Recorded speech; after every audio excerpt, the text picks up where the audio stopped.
Good afternoon all. आवाज clear आहे का सगळ्यांना? चेक करा एकदा.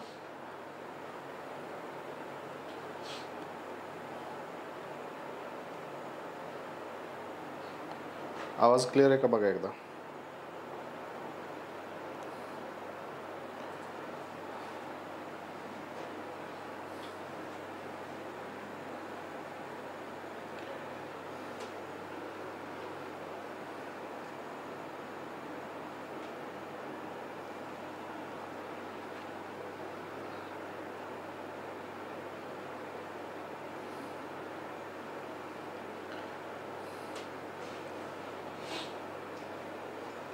आवाज येतोय?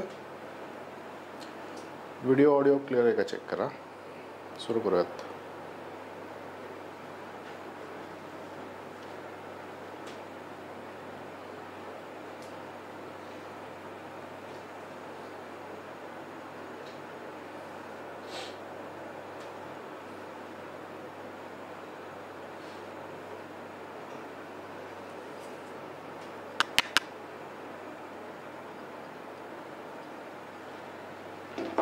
चालेल. ओके. हां, तर लास्ट लेक्चरमध्ये आपण नदी प्रणाली चर्चा करत होतो. त्याच्या आधी एक इंटरेस्टिंग गोष्ट, कालच आय गेस एक पेपर झाला आहे. ओके. आणि त्याच्यामध्ये आपण डिस्कस केलेले काही प्रश्न होते जे सिलेबसचा पार्ट झाला, ते प्रश्न तिथं पडलेले आहेत. याच्या आधीच्या पेपर्स, मग त्याच्यावरनं मला आयडिया आली, मी आधीचे पेपर चेक केले होते, तर त्याच्यामध्ये सुद्धा आपण जे डिस्कशन करतोय सध्या, ठीक आहे, याच्यातले प्रश्न आलेले आहेत. चांगली गोष्ट आहे, फायदा होतोय. ओके. तो आपण कृष्णा नदी खोऱ्याचा विचार करत होतो. कृष्णा नदी खोऱ्याची चर्चा आपण केली होती. आज आपण भीमा नदी खोऱ्याकडे जाणार आहे. राईट. भीमापासून चर्चा सुरू करूयात. हा नकाशा जो आहे, हा भीमा नदी खोऱ्याचा नकाशा दिसतो बघा आपल्याला. ठीक आहे. भीमा नदीचा उगम जो झालाय, हा उगम आपल्याला कुठं सांगता येतो? भीमाशंकरला सांगता येतो. भीमाशंकरला उगम झाल्यानंतर तिला उजव्या हाताने भामा ही पहिल्यांदा नदी येऊन मिळणार आहे. त्याच्यानंतर इंद्रायणी येणार आहे. त्याच्यानंतर पवना, मुळा, मुठा, राईट. सगळ्यात शेवटी नीरा नदी आपल्याला सांगता येते आणि मान नदी आपल्याला सांगता येते. ओके. सो भीमेच्या बाबतीमध्ये एक इंटरेस्टिंग गोष्ट ही लक्षात ठेवायची आहे की सर्वात जास्त नद्या ज्या आहेत त्या उजव्या हाताने येऊन मिळत आहेत किंवा दक्षिण बाजूने येऊन मिळत आहेत. ठीक आहे. नद्यांचा क्रम भामा, इंद्रायणी, पवना, मुळा, मुठा, नीरा आणि सगळ्यात शेवटी मान नदी आपल्याला सांगता येते. बरोबर. दुसऱ्या बाजूला ज्यावेळेस मी जातो, डाव्या बाजूला संख्या कमी झालेली आहे. ओके. डाव्या बाजूला महत्वाच्या दोन नद्या आपल्याला दिसतात. याच्यातली पहिली नदी जी आहे तिला मी म्हणणार आहे कुकडी नदी, आणि त्याच्यानंतर सीना नदी मला सांगता येईल. बरोबर. तो कुकडीचा संगम जो आहे तो सांगवी दुमालेला होतो अहमदनगरमध्ये. सीना नदी जी आहे कुंडल, सोलापूर या ठिकाणी त्याचा संगम जो आहे तो संगम होणार आहे. बरोबर. त्यानंतर पिंपळगावला भामा नदीचा संगम होतो. सोलापूरला इंद्रायणी नदीचा संगम होतो. नीरा नरसिंगपूर ठिकाण आहे. नीरा नरसिंगपूरला नीरा आणि भीमेचा संगम होताना आपल्याला दिसणार आहे. राईट. तर एवढे संगम सफिशियंट आहेत. याच्यावरून एक गोष्ट आठवली, काल त्यांनी नदी आणि तिची उपनदी अशा स्वरूपामध्ये प्रश्न सुद्धा विचारला होता. ओके. सो उपनद्या बघून घ्या. आपण जे डिस्कस करतो त्याच्यातल्याच उपनद्या जनरली विचारल्या जातात. संख्या खूप जास्त आहे. वरवरच्या ज्या नकाशामध्ये दिसत आहेत किमान तेवढं तरी माहीत असणं गरजेचं. ठीक आहे. एवढं करा. सिम्पल फॉर्मॅटमध्ये प्रश्न त्यांनी विचारला होता, जो की आपण डिस्कस पण केला होता आणि विद्यार्थ्यांना तो जमलेला पण आहे. राईट. त्यानंतर धरणांकडे जाऊयात. भरपूर धरणं आहेत. राईट. भीमा नदीवर चाकसमान धरण मला दिसतं. सोबतच उजनी, ही दोन महत्वाची धरणं मला सांगता येतील. उजनी हे महाराष्ट्रातलं मोठं धरण आहे. वन ऑफ द मोठं धरण आपण सांगू शकतो. जायकवाडी, उजनी आणि कोयना अशा स्वरूपामध्ये हा आपल्याला क्रम सांगता येतो बघा.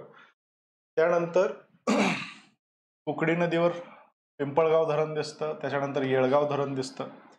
त्यानंतर घोड नदीवर ढिंबे धरण आहे.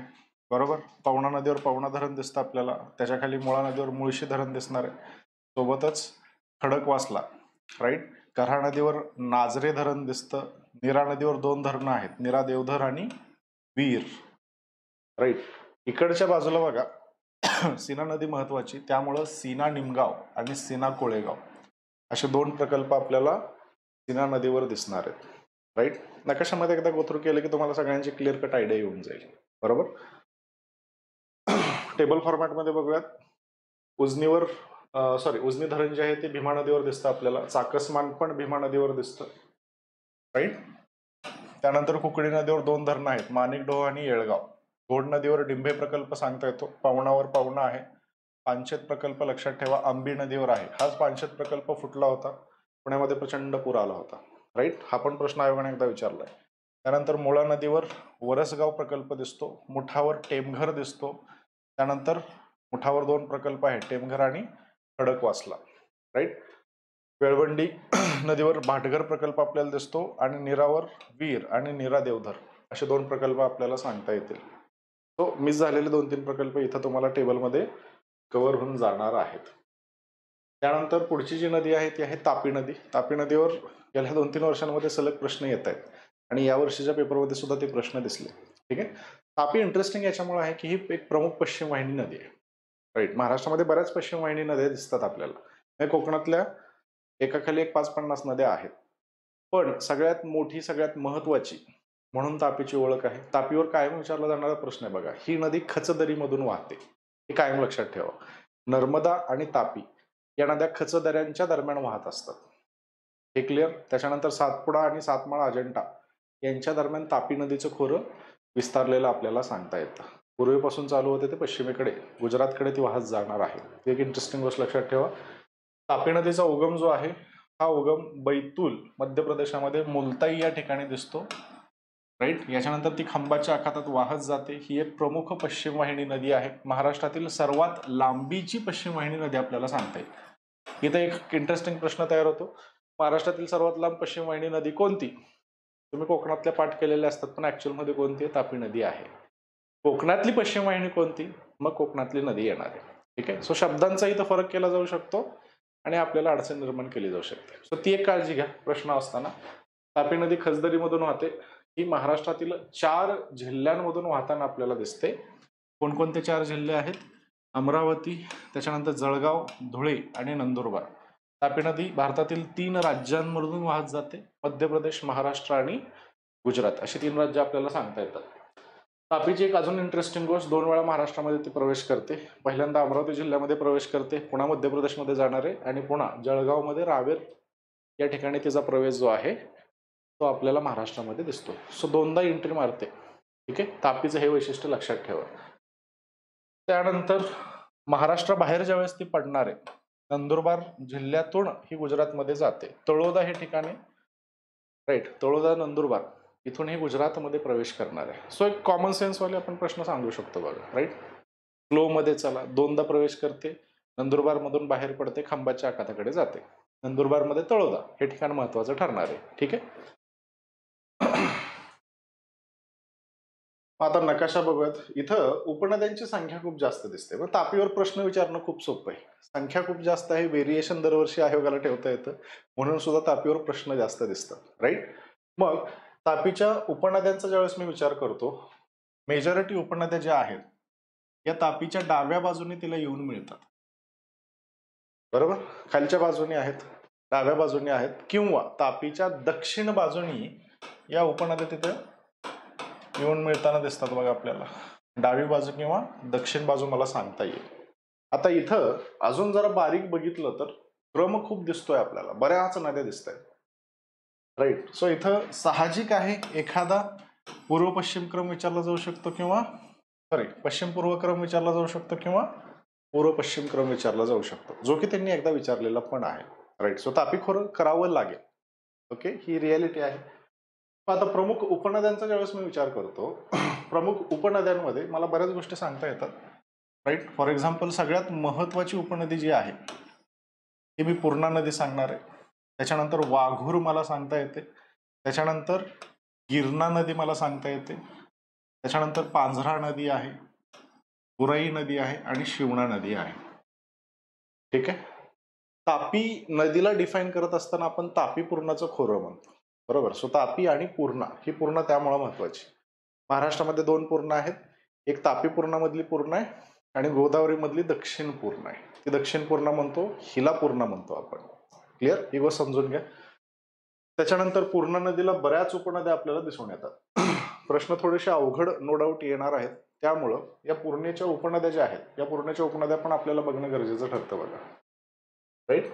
मग याच्यामध्ये चंद्रभागा दिसते, त्याच्यानंतर शहानूर दिसते, त्याच्यानंतर वाण नदी दिसणार आहे. खालच्या बाजूने विचार केला तर पेंडी आहे, उमा आहे, काटेपूर्णा आहे, त्याच्यानंतर मोरणा आहे, ओके, निर्गुणा आणि मन. थोडं ज्ञानगंगा आहे, त्याच्यानंतर विश्वगंगा आहे, नळगंगा आहे. राईट. सो ही नावं सारखी सारखी वाचत राहावा, हे एकच सोल्युशन आहे याच्यावर. सारखं सारखं वाचत राहावं. आता याच्यासाठी कोणती तरी ट्रिक करू शकता, पण शेवटी ट्रिकवर पण बंधनं आहेत. किती पाठ करणार तुम्ही? राईट. हे ट्रिक करत करत करत एक पुस्तक तयार होऊन जातं. तसं मार्केटमध्ये पुस्तक पण आहे, लक्षात किती राहतं त्यातलं. राईट. सो काही गोष्टी ज्या आहेत त्या नकाशाचा आधार घेऊन लक्षात ठेवा, काही गोष्टी ट्रिक्सचा आधार घेऊन लक्षात ठेवा. समजतं? सो रिपिटेशन जे आहे ते रिपिटेशन ठेवा. मी तुम्हाला इथे एक ऍक्टिव्हिटी सांगितली होती, ओके. ब्लँक नकाशा घ्यायचा आणि काढत बसायचं. 2-3 वेळा केलं की लक्षात राहून जाईल. बऱ्यापैकी नावं जी आहेत ती नावं लक्षात राहणार आहेत. राईट. तो प्रमुख उपनद्यांमध्ये मला पूर्णा नदी सांगता येते, त्याच्यानंतर वाघूर सांगता येते, गिरणा सांगता येते, पांझरा सांगता येते, बुरई सांगता येते. राईट. वरच्या बाजूला किंवा उत्तरेकडनं येणाऱ्यामध्ये नागझरी आहे, सुकी आहे, गुल आहे, अनेर आहे, त्याच्यानंतर अरुणावती आहे, गोमाई आहे, वाकी आहे. राईट. संख्या जास्त आहे त्यामुळे प्रश्नांची संख्या आपल्याला जास्त दिसते. सहजासहजी विचारले जाणारे प्रश्न येते. राईट. पाठ करावा लागेल आणि सगळ्यात जास्त वेळ मला वाटतं पूर्ण नदी पाठ करण्यामध्येच जाईल, कारण त्या नद्यांची संख्या आपल्याला जास्त दिसते. राईट. पण पर्याय नाही, करावं लागेल आपल्याला. त्यानंतर प्रकल्पांचा विचार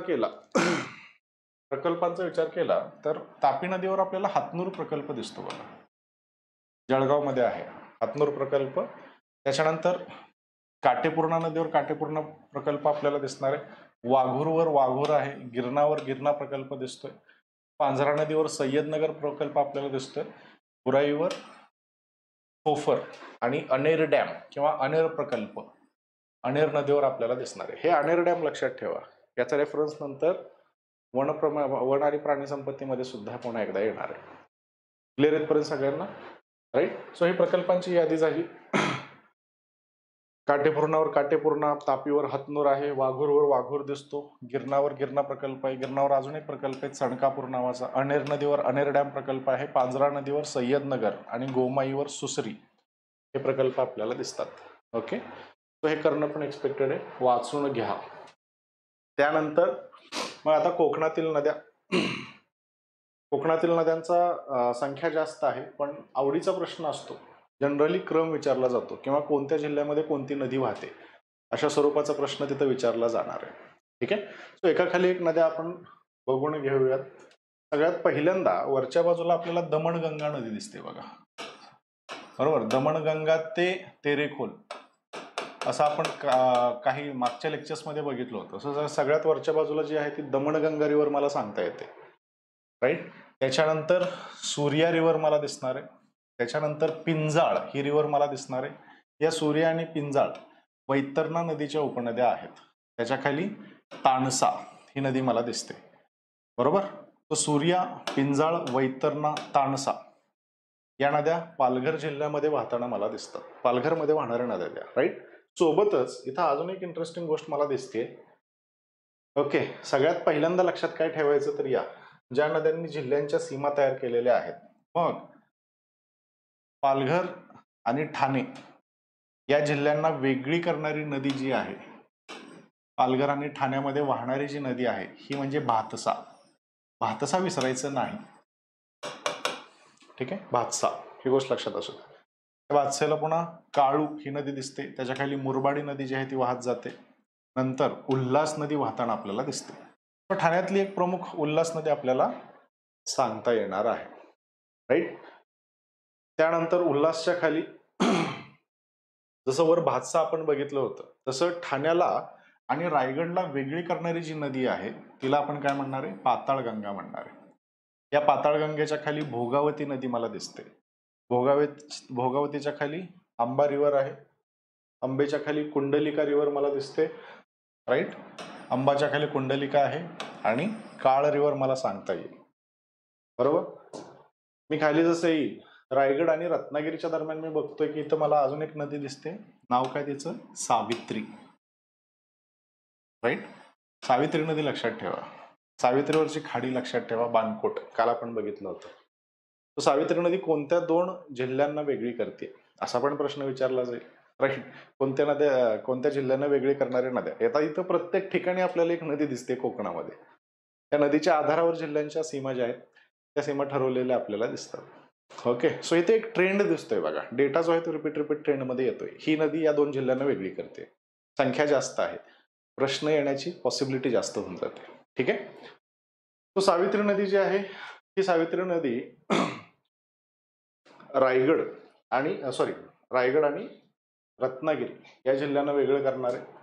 सावित्रीच्या खाली मला भारजा रिव्हर आहे, भारजेच्या खाली जोगच्या खाली राईट भारजा रिव्हर, भारजेच्या खाली जोग रिव्हर, त्याच्यानंतर वशिष्ठीची उपनदी जगबुडी, त्याच्यानंतर शास्त्री नदी, शास्त्रीची उपनदी पाव, हे मला सांगता येईल. यांच्या खाली काजळी नदी आहे, राईट. काजळीच्या खाली मुचकुंदी नदी आहे, त्याच्यानंतर काजवी नदी दिसते, काजवी, राईट. त्या खाली वाघोटन रिव्हर मला दिसणार आहे. आणि पुन्हा रत्नागिरी आणि सिंधुदुर्ग यांच्या सीमेवर अजून एक नदी मला दिसणार आहे, तिचं नाव काय, शुक रिव्हर आहे. ठीक आहे, शुक रिव्हर आहे. शुक रिव्हरच्या खाली देवगड, आचरा, गड, कार्ली, गड कार्ली रिव्हर, त्याच्या खाली ओरोस, तेरेखोल. बरोबर. तेरेखोलच्या खाली पण आहेत, कळंना आणि तिल्लारी आहेत, पण तेरेखोल जी आहे तिला आपण कोकणातली शेवटची नदी समजणार आहे. क्लिअर सगळ्यांना. थोडंसं अवघड नो डाऊट आहे. सांगितलेली ट्रिक करायची. काय ट्रिक करायची, एकाखाली एक 3-4 नकाशे रंगवून टाकायचे. तोपर्यंत हे लक्षात नाही राहणार. बरोबर. एकाखाली एक नकाशे रंगवून टाका. आणि ट्रिक्स आहेत, प्रतिमहारथी आहेत, तुम्हाला ते वापरायचं असेल 100% वापरू शकता, काय अडचण नाही. At the end of day लक्षात राहणं जास्त गरजेचं आहे. ठीक आहे. त्याच्यानंतर कोणत्या जिल्ह्यामध्ये कोणत्या नद्या वाहतात, एक साधा टेबल फॉर्मॅटमध्ये सुद्धा इथे दिलंय, राईट. पालघर जिल्ह्यामध्ये दिसणाऱ्या नद्यांमध्ये दमणगंगा, सूर्या, पिंजाळ, वैतरणा आणि तानसा. बरोबर. ठाणे जिल्ह्यामध्ये भातसाई, काळू, मोरबाडी आणि उल्हास. मुंबई शहर आणि मुंबई उपनगरमध्ये दिसणाऱ्या नद्यांमध्ये दहिसर, ओशिवारा, बोईसर आणि मिठी. हा मुद्दा विसरायचा नाही, कायम लक्षात ठेवा. एमपीएससीचं ऑफिस मुंबईत आहे. बरोबर. सो मुंबईच्या आजूबाजू डिटेलमध्ये त्यांना माहित असणार आहे. ठीक आहे. मुंबईमध्ये वाहणाऱ्या 4 नद्यांमध्ये दहिसर आहे, ओशिवारा आहे, बोईसर आहे आणि मिठी, हे आपल्याला सांगता येतात. त्यानंतर रायगड जिल्ह्यामध्ये 9 नद्या वाहताना आपल्याला दिसतात बघा. मग याच्यामध्ये उल्हास, पाताळगंगा, भोगावती, आंबा, कुंडलिका, काळ, घोड, गांधार आणि सावित्री आपल्याला सांगता येतं. रत्नागिरीमध्ये सर्वात जास्त नद्या दिसतात, का तर रत्नागिरीची लांबी सर्वात जास्त आहे, राईट. भारजा, जोग, जगबुडी, वशिष्ठी, शास्त्री, बाव, काजळी, मुचकुंदी, काजवी आणि शुक, अशा 10 नद्या आपल्याला तिथं सांगता येतील. सिंधुदुर्गामध्ये 5 दिसतात, देवगड, आचरा, गड, कार्ली आणि तेरेखोल. सो हा एक नकाशा चार्ट आहे. हा चार्ट पण तुम्ही पाठ करू शकता किंवा तो नकाशा पाठ करा. हे करण्याची गरज नाही पडणार जर नकाशा केला तर, राईट. कारण इथं साधा प्रश्न विचारला जाईल की रत्नागिरीमध्ये खालीलपैकी कोणकोणत्या नद्या आहेत. बरोबर. किंवा मी आधी सांगितल्याप्रमाणे 2 जिल्ह्यांच्या मध्ये आपल्याला नद्या दिसत आहेत बघा. ओके, तिथे एक प्रश्न विचारण्याचे चान्सेस वाढतात. मग इथं मला पहिल्यांदा भातसा रिव्हर दिसते, राईट. त्याच्यानंतर पाताळगंगा रिव्हर दिसते, त्याच्यानंतर सावित्री रिव्हर दिसते आणि त्याच्यानंतर शुक रिव्हर मला दिसणार आहे. यांनी सीमा ज्या आहेत त्या सीमा वेगळ्या केलेल्या आपल्याला सांगता येतात. सो फर्स्ट इन्स्टंटला कायम लक्षात ठेवा, नद्यांच्या क्रमावर प्रश्न विचारला जाणार आहे. सगळ्यात पहिल्यांदा कोणती नदी लक्षात ठेवायची, दमणगंगा, राईट. आणि सगळ्यात शेवटची कोणती नदी लक्षात ठेवायची, तेरेखोल. बरोबर. त्यानंतर पहिलं काम काय करायचं, या जिल्ह्यांच्या बाउंड्रीवर वाहणाऱ्या ज्या नद्या आहेत, फॉर एक्झाम्पल इथं पहिल्यांदा कोणते सांगता येईल, भातसा. त्याच्या खाली कोणते सांगता येते मला, पाताळगंगा. त्याच्या खाली कोणते सांगता येते मला, सावित्री. आणि सगळ्यात शेवटी शुक नदी मला सांगता येते. सो फर्स्ट इन्स्टंटला ज्यावेळेस तुम्ही क्रम पाठ करायला घेताय त्यावेळेस पहिल्यांदा हा क्रम पाठ करा. कारण आयोग जो प्रश्न विचारणार आहे आयोग जो प्रश्न विचारणार आहे त्याच्यामध्ये हा क्रम 100% काही ना काहीतरी विचारला जाणार आहे. कोणते ना कोणती 2-3 नद्या त्याच्यामध्ये 100% असणार आहेत. बरोबर, कारण या महत्वाच्या नद्या आहेत ना, जिल्ह्याच्या सीमेवरनं वाहतात. बरोबर. सो 50 नद्या आहेत, पण आपण करताना 5-6च करतोय आणि यातल्या 1-2 तरी 100% विचारल्या जातात. राईट. सो आपली प्रोबॅबिलिटी जी आहे उत्तर बरोबर येण्याची ती वाढत जाते. ओके. पहिल्यांदा हे पाठ करा, त्याच्यानंतर मग एक एक एक एक एक एक नदी खेळत बसा. ठीक आहे.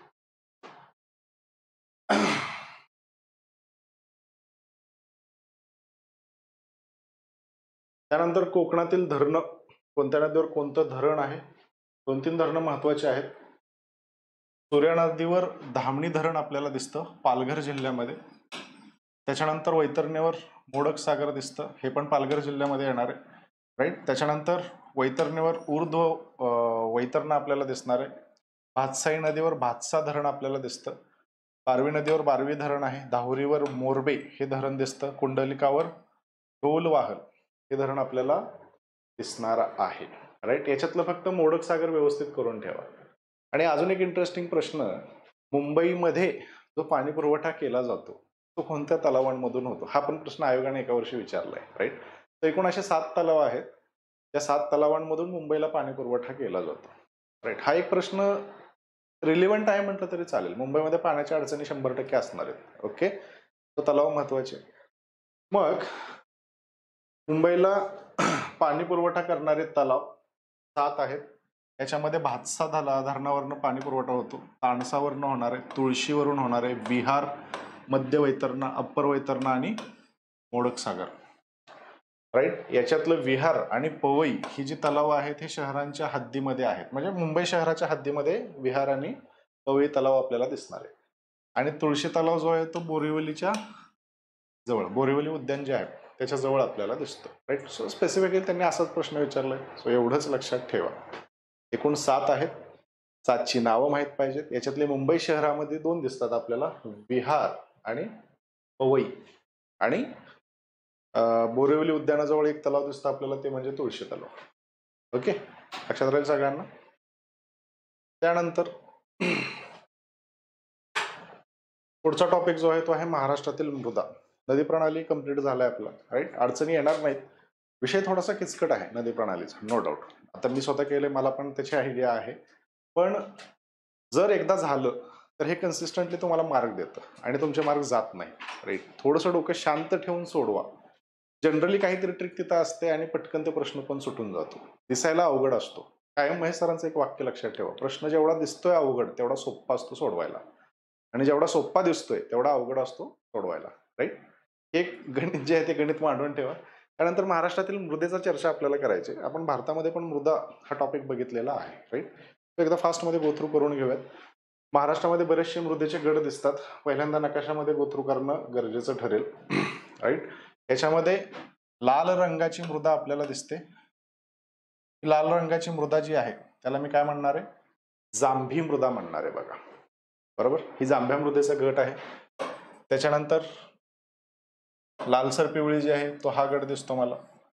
त्यानंतर पूर्ण महाराष्ट्राचा पठार आहे. महाराष्ट्राच्या पठारावर हा जो लाईट कलर मला दिसतोय, हा लाईट कलर जो आहे तो भरड उथळ मृदेचा आहे.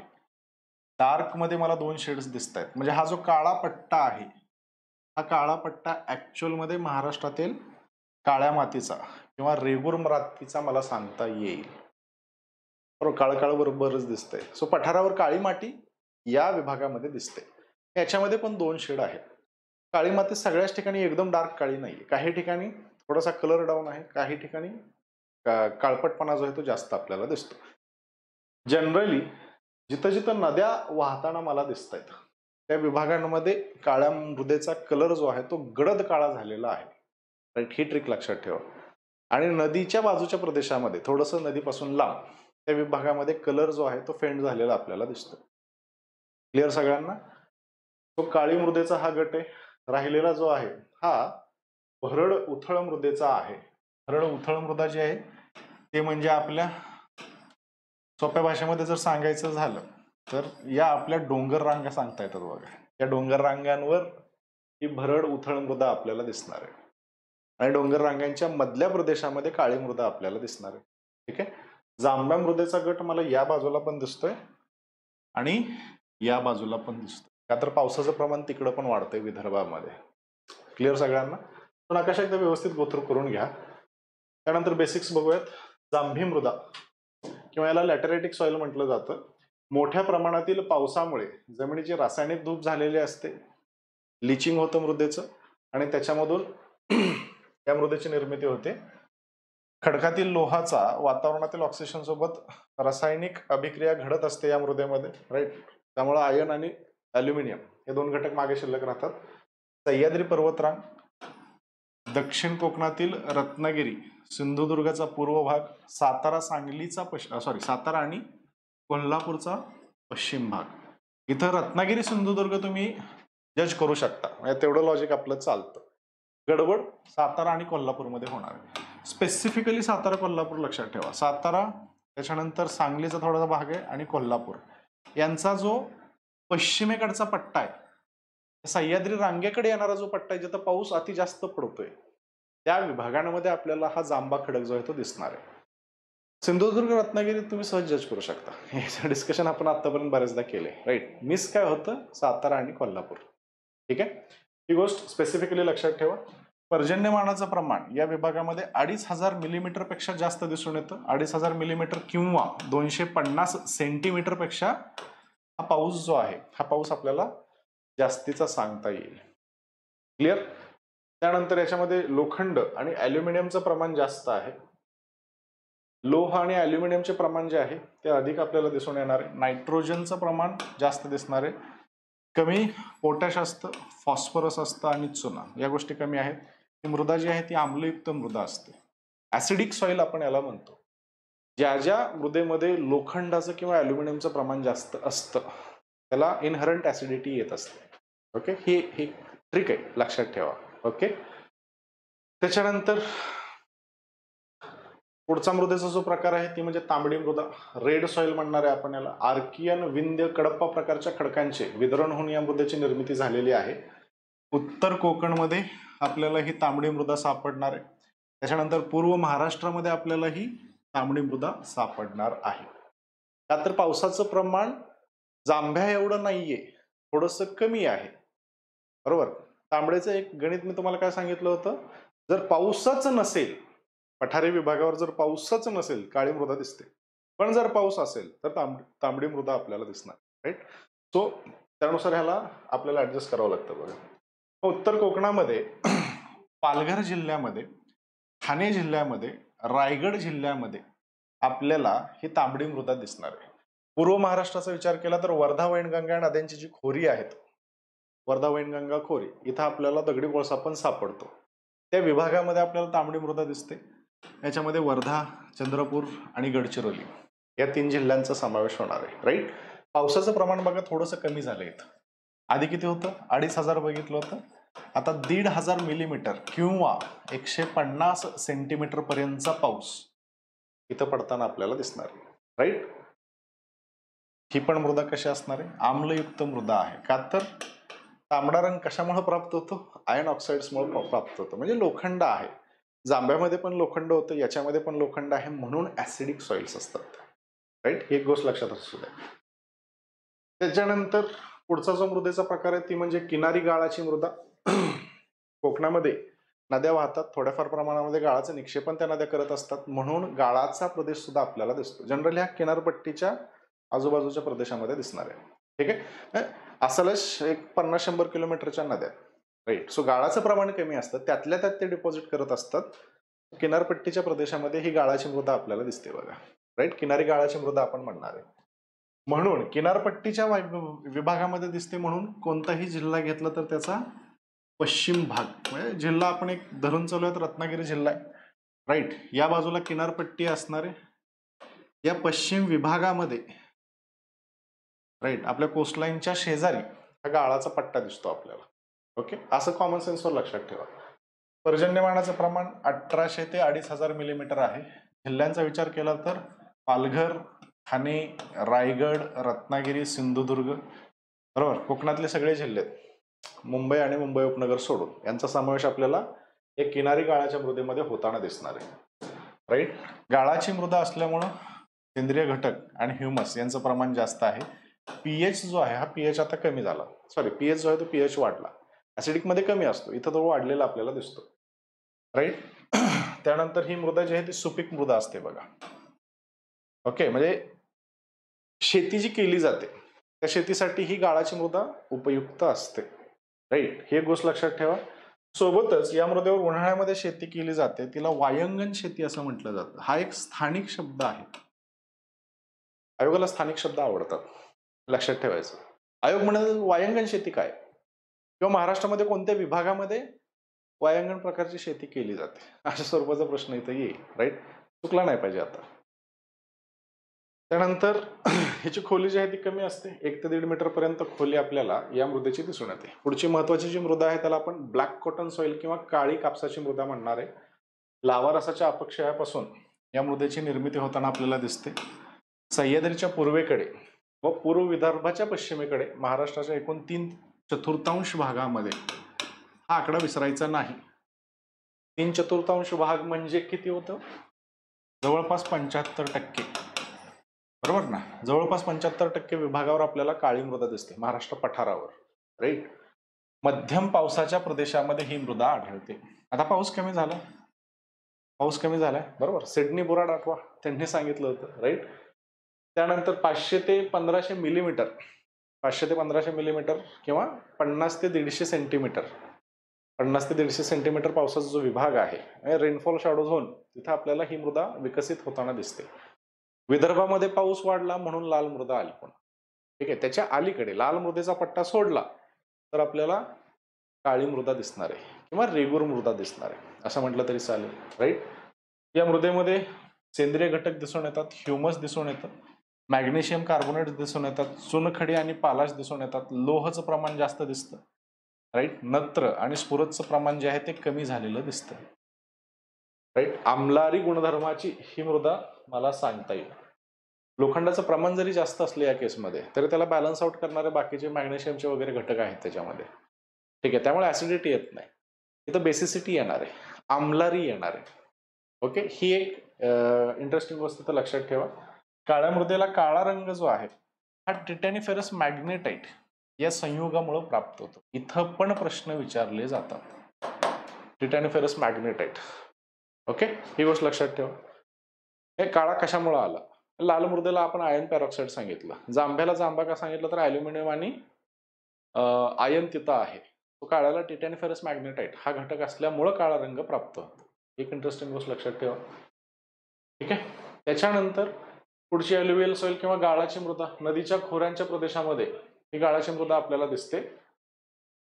इथं गोदावरी, कृष्णा आणि भीमा या नद्यांचा आपल्याला विचार करावा लागतो. इथं सेंद्रिय द्रव्यांचं प्रमाण अधिक असतं. सततच्या निक्षेपणामुळे खोलवर ह्या गाळाचे थर जे आहेत हे थर आपल्याला जमा झालेले दिसतात. आणि अजून एक इंटरेस्टिंग गोष्ट, सततच्या निक्षेपणामुळे मृदेचा कस आणि तिची सुपीकता जी आहे ही सुपीकता कायम राहते. म्हणजे बिना खताची शेती इथं होत असते बघा. का तर सगळं वरचं गोळा करून तिनं नवीन दरवर्षी येऊन नदी जी आहे ती तिथं टाकत राहणार आहे, बरोबर. जनरली आपण खत कशासाठी देतो, पीक जे आहे ते पीक मूलद्रव्य जमिनीमधून काढून घेतं, बरोबर. आणि ही काढली गेलेली मूलद्रव्य रिप्लेस करण्यासाठी पुन्हा आपल्याला काय टाकावं लागतं, मग तिथं खतं टाकावी लागतात. गाळाच्या मृदेमध्ये काय गणित होतं, पिकानं ती मूलद्रव्य काढून घेतली, दुसऱ्या वर्षी पाऊस झाला, पुन्हा नवीन माती तिथे येऊन बसते. याचा अर्थ खतं पण मूलद्रव्य जी आहेत ती मूलद्रव्य ऑटोमॅटिकली नॅचरली तिथे येऊन बसतात. म्हणून बिना खताच्या ह्याच्यामध्ये सुद्धा गाळामध्ये चांगल्या पद्धतीचं उत्पन्न निघतं. हे एक इंटरेस्टिंग गोष्ट लक्षात असू दे, ओके. त्यानंतर पुढची जी आहे क्लेलोम किंवा चिकन पोयटा म्हणतो. नद्यांनी वाहून आणलेल्या गाळाच्या निक्षेपणाने या पण मृदेची निर्मिती होते. पण गाळामध्ये आणि याच्यामध्ये फरक काय असतो, सूक्ष्म कण जे आहेत यांचं प्रमाण तिथं जास्त असतं. फाईन गाळ खूप जास्त असतो, फाईन गाळ. त्याच्यामुळे ही क्लेलोम किंवा चिकन पोयटा जमीन जी आहे ती तयार होते. ही जनरली उत्तर कोकणामध्ये पालघरामध्ये तयार होताना दिसते आपल्याला आणि भंडारा जिल्ह्यामध्ये तयार होताना दिसते. सो 2 जिल्हे आहेत, स्पेसिफिकली लक्षात ठेवा.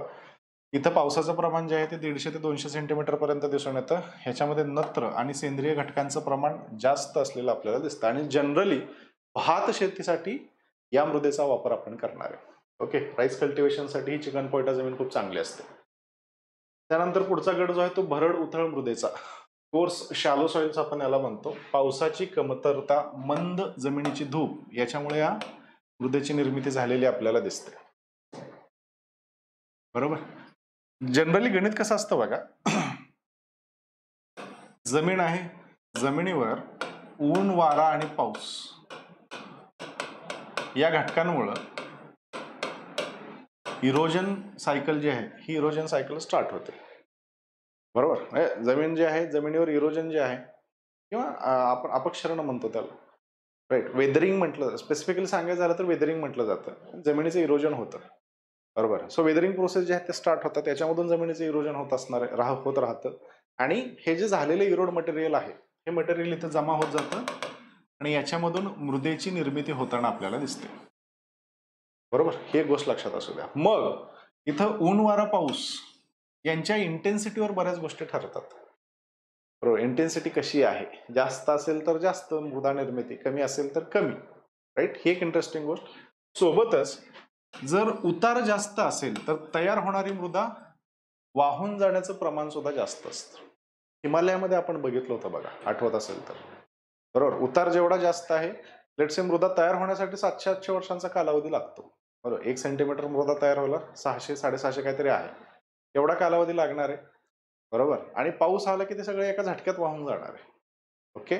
सो इथं थोडीफार मृदा जी तयार होणार आहे त्या वर्षामध्ये, ती पाऊस आला रे आला की सगळी निघून जाते, राईट. त्यामुळं मृदेची क्वांटिटीचा किंवा डेप्थचा विचार केला तर उतारावर ही डेप्थ जी आहे ही डेप्थ कमी दिसणार आहे. खोली जी आहे मृदेची ती खोली कमी दिसणार आहे. ओके. ही गोष्ट लक्षात असू द्या. मग त्याला आपण भरड उथळ मृदेचा ग्रुप म्हणतो, कोर्स शॅलो सॉइल. बरोबर. कारण प्रॉपर छोटे छोटे कण तयार होण्यासाठी मृदा तिथं 600-700 वर्ष राहिली पण पाहिजे, पण ते आता पाऊस आला की निघून चालले उतारामुळे. ओके. म्हणून मोठे मोठे मृदेचे कण भरड भरड दिसून येतात. ओके. ही गोष्ट लक्षात. मग डोंगरावर गेल्यानंतर तुम्हाला अशी मऊ माती दिसत नाही बघा, मग दगडगोटे दिसून येतात. दिसून येण्याचं कारण हे थोडंफार तयार झालेलं निघून जाते निघून जाते निघून जाते, खाली व्हॅलीमध्ये जाऊन ते डिपॉझिट होते. म्हणून व्हॅलीमध्ये जमिनीची खोली जास्त, गाळाची खोली जी आहे ती जास्त असते. आधीच्या स्लाइड मध्ये आपण बघितलं. ठीक आहे. मग याचा विस्तार जो आहे हा आपल्याला टेकड्यांच्या प्रदेशामध्ये दिसतो. फॉर एक्झाम्पल अजिंठा आहे, बालाघाट आहे, महादेव टेकड्या, त्याच्यानंतर धुळे, अहमदनगर, नाशिक, परभणी, बीड, सांगली आणि सोलापूर या जिल्ह्यांमध्ये आपल्याला सांगता येईल. पर्जन्याचं प्रमाण सुद्धा कमी आहे, 60 ते 75 सेंटीमीटर एवढं पर्जन्य आपल्याला दिसतं, राईट. ह्युमसचं प्रमाण अति कमी आहे आणि ही मृदा सुद्धा आम्लारी युक्त असते. ह्युमसचं प्रमाण जास्त ज्यावेळेस होईल ना त्यावेळेस ऍसिडिटी सॉइलला येत असते. ओके. हे एक ट्रिक लक्षात ठेवा. ह्युमसचं प्रमाण जास्त असेल तर ऍसिडिक सॉइल्स असतात जनरली त्या. ओके. त्यानंतर पुढचा प्रकार जो आहे तो ब्राऊन ग्रे सॉइल किंवा तपकिरी करडी मृदा. कॅम्ब्रियन पूर्व ग्रॅनाइट खडकांच्या वितरणाने या मृदेची निर्मिती झाली आहे. वर्धा वैनगंगा नद्याच्या खोऱ्यामध्ये ही मृदा आपल्याला दिसणार आहे. नागपूर, भंडारा, चंद्रपूर आणि गडचिरोली अशा 4 जिल्ह्यांमध्ये या तपकिरी करड्या मृदेचा विस्तार जो आहे तो झाला. त्याच्यानंतर लोह आणि पालासचं प्रमाण कमी आहे. चुनखडी आणि इतर क्षारांचं प्रमाण जास्त आहे. ठीक आहे. आणि लोखंड कमी असल्यामुळे करडा रंग जो आहे हा करडा रंग प्राप्त होताना आपल्याला दिसणार आहे, राईट. पण या बाकीच्या मृदांवर प्रश्न जास्त येणार नाहीत, 4 वरच येणार आहेत. ओके. म्हणून मी थोडं फास्ट मध्ये गोथ्रू करतो इथं, याच्यावर प्रश्नांची संख्या नसणार आहे. पुढचा जो प्रकार येतो आहे अल्कलाइन आणि सलाइन सॉइल, क्षारयुक्त आणि आम्लारीयुक्त मृदा. हा इंटरेस्टिंग ग्रुप आहे बघा. ओके. 2 मृदांचा गट आहे हा असं म्हटलं तरी चालेल. पहिला असतो त्याला आपण क्षारयुक्त मृदा म्हणतो, दुसरा जो आहे तो आम्लारी मृदा असतो. क्षारयुक्तला आपण सलाइन सॉइल्स म्हणतो, आम्लारी जे आहे त्याला अल्कलाइन सॉइल्स म्हणतो. फरक काय? क्षारयुक्त मृदेमध्ये क्षारांचं प्रमाण जास्त असतं. क्षारयुक्त मृदेमध्ये क्षारांचं प्रमाण जास्त, मीठ जे आहे या मिठाचं प्रमाण जास्त असतं. आणि जर मला हे मिठाचं प्रमाण काढता आलं तर त्या मृदेची प्रोडक्टिव्हिटी आहे तशी पुन्हा मेंटेन राहते. बरोबर. या प्रोडक्टिव्ह सॉइल्स असतात, उत्पादनक्षम जमिनी असतात, पण वनस्पतीला वाढीसाठी आवश्यक असणारं जे मायक्रोक्लायमेट सॉइलमध्ये पाहिजे ते सॉइल मधलं मायक्रोक्लायमेट या क्षारांच्या तिथल्या प्रेझेन्समुळं येत नाही. म्हणून या मृदेमध्ये व्यवस्थित वनस्पती वाढत नाहीत. क्लिअर सगळ्यांना? अल्कलाईन सॉइल्स मध्ये अल्कलीचं प्रमाण जास्त असतं. अल्कलीचं प्रमाण जर जास्त असेल तर कॅल्शियमचं प्रमाण कमी होतं. कॅल्शियम हा एक बिल्डिंग ब्लॉक सारखा काम करत असतो सॉइलमध्ये, राईट. कॅल्शियमचं प्रमाण कमी झालं तर सॉइल ऍग्रिगेशन तिथं होत नाही, आणि हे सॉइल ऍग्रिगेशन न झाल्यामुळं सॉइलचं स्ट्रक्चर हे पूर्णपणे डॅमेज होऊन जातं. समजते काय सांगतोय? इकडं फक्त सॉल्ट्स आहेत प्रेझेंट सॉइलमध्ये, स्ट्रक्चर बिक्चर डॅमेज होण्याचा प्रकार नाही. या बाजूला मी आल्यानंतर सॉइलचं स्ट्रक्चर डॅमेज झालेलं असतं, बरोबर. चोपणाची जमीन म्हणतो, ह्याचं बेस्ट एक्झाम्पल काय? चोपणाची जमीन म्हणतो बघा आपल्याला, चोपण. ओके, सॉइल स्ट्रक्चर पूर्ण एकदम फाईन सॉइल असते, पाणी त्याच्यामध्ये पडलं रे पडलं ती जमीन 2, 3, 4 महिने अख्खा पावसाळा वापसायलाच येत नाही, असा प्रकार तिथं होऊन बसतो. का तर ऍग्रिगेशन झालेलं नाही. थोडेफार पोर स्पेसेस जे जमिनीमध्ये असतात ते पोर स्पेसेस तिथं राहत नाहीत, ते पाणी जास्तीचं निघून नाही जाऊ शकत, जागेवरच राहतं, स्टॅग्नंट होऊन जातं, आणि ती जमीन वापसायला येत नाही. आणि म्हणून चोपणामध्ये बघा शेती करणं पण लय अवघड असतं, मॅनेज करणं खूप अवघड असतं चोपणाची जमीन. त्याला मी काय म्हणणार आहे? अल्कलाईन सॉइल म्हणणार आहे, बरोबर. सलाईन सॉइल, अल्कलाईन सॉइल ह्या प्रोडक्टिव्ह असतात, यांचा पूर्णपणे कार्यक्रम झालेला असतो. यांचं रिक्लेमेशन खूप चांगल्या पद्धतीने करता येतं, जर क्षार काढता आले तर काढता येतात. यांचं रिक्लेमेशन करणं एकदम डोकेदुखीचं काम आहे, ते सहजासहजी होतच नाही, अडचणीचं काम आहे. ठीक आहे. सो हा बेसिक फरक जो आहे, हा बेसिक फरक क्लिअर असावा. समुद्राच्या खाऱ्या पाण्यामुळे किंवा कालवा सिंचनामुळे या मृदेंची निर्मिती होते, राईट. हा प्रदेश आपल्याला कुठे दिसतो? एकतर कोकणच्या किनारपट्टीवर दिसणार आहे, का तर समुद्राचं पाणी आहे. पुणे, अहमदनगर आणि कोल्हापूरमध्ये दिसणार आहे, का तर इथं प्रचंड प्रमाणामध्ये आपण खतं पण वापरली आहेत आणि कालवा सिंचन पण वापरलंय, राईट. सो चोपण जमीन असू द्या किंवा क्षारयुक्त जमीन असू द्या, ही महाराष्ट्रातल्या सगळ्यात मोठ्या ऊसाच्या बेल्टमध्ये दिसते. ऊस उत्पादक प्रदेश जो आहे तिथं ह्याचं प्रमाण जास्त दिसतं. भारताचा मी ज्यावेळेस विचार करतो, भारतामध्ये पंजाब हरियाणामध्ये मला या जमिनी दिसतात, रेह, कोलार, थूर, आठवा, राईट. तिथे ही चर्चा आपण केली होती. ओके. सो या मृदेमध्ये कॅल्शियम आणि सोडियमचं प्रमाण जास्त असतं, एक गोष्ट लक्षात असू द्या. ओके, इथपर्यंत सगळ्यांना क्लिअर? त्याच्यानंतर पुढचा जो टॉपिक आहे तो आहे भारतातील वन आणि प्राणी संपत्ती. आता फॉरेस्टकडे आपल्याला जायचं आहे, राईट.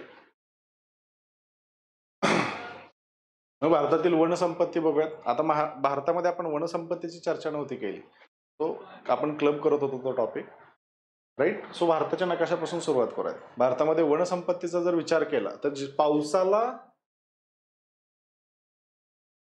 जशा पद्धतीनं पाऊस पडतोय त्या पद्धतीनं आपल्याला वनस्पती दिसतात, राईट. सो एक तर पावसाचा नकाशा नीट करा, नाही तर हा करा. याच्यावरून पावसाचा अंदाज लावता येईल आणि त्या नकाशावरून वनस्पतीचा अंदाज पण लावता येईल, राईट. दोघे एकमेकांना मिरर आहेत असं म्हटलं तरी चालेल. पाऊस जिथं जास्त पडतोय, पाऊस जिथं जास्त पडतोय त्या विभागामध्ये मला सदाहरित आणि उपसदाहरित वन दिसणार आहेत, राईट. पावसाचं प्रमाण जास्त आहे, सोबतच उंची जास्त आहे, सो ह्युमिड वनस्पती मला तिथे दिसतात. पण पावसाचं प्रमाण ज्यावेळेस कमी होत जाणार आहे त्यावेळेस वनस्पतीमध्ये फरक पडायला दिसतो मला, राईट. शुष्क पानझडी वन, त्याच्यानंतर उष्णकटिबंधीय काटेरी वन मला दिसायला सुरू होतं. ओके. अजून सोप्या भाषेत सांगायचं जर झालं, महाराष्ट्राचा जर मी विचार केला, महाराष्ट्रामध्ये सर्वात जास्त पाऊस कुठं? या विभागामध्ये पडतोय, सदाहरित वन दिसणार आहे, राईट. त्याच्यानंतर टेम्परेट सदाहरित वन मला सह्याद्रीच्या विभागामध्ये दिसणार आहे, बरोबर. नंतर पावसाचं प्रमाण थोडंसं कमी झालंय म्हणून मला शुष्क पानझडी वन दिसणार आहेत. पावसाचं प्रमाण अति कमी झाले, काटेरी वन मला दिसतात,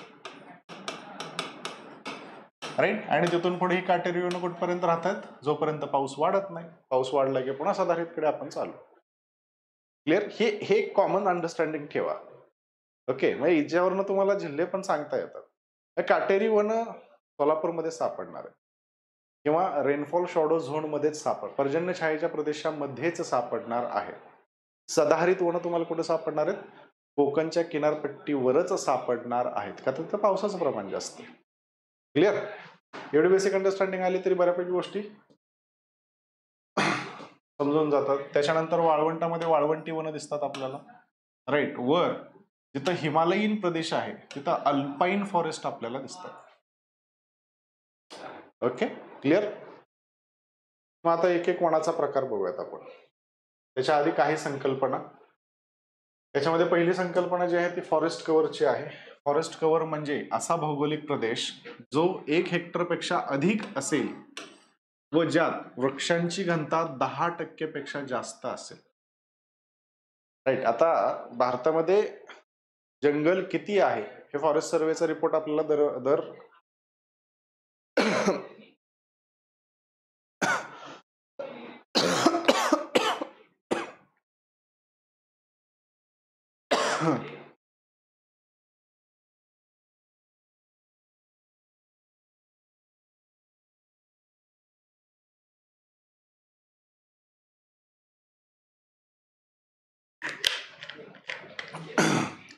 सो फॉरेस्ट सर्वेचा रिपोर्ट जो आहे त्याच्यामध्ये येणारे हे शब्द आहेत.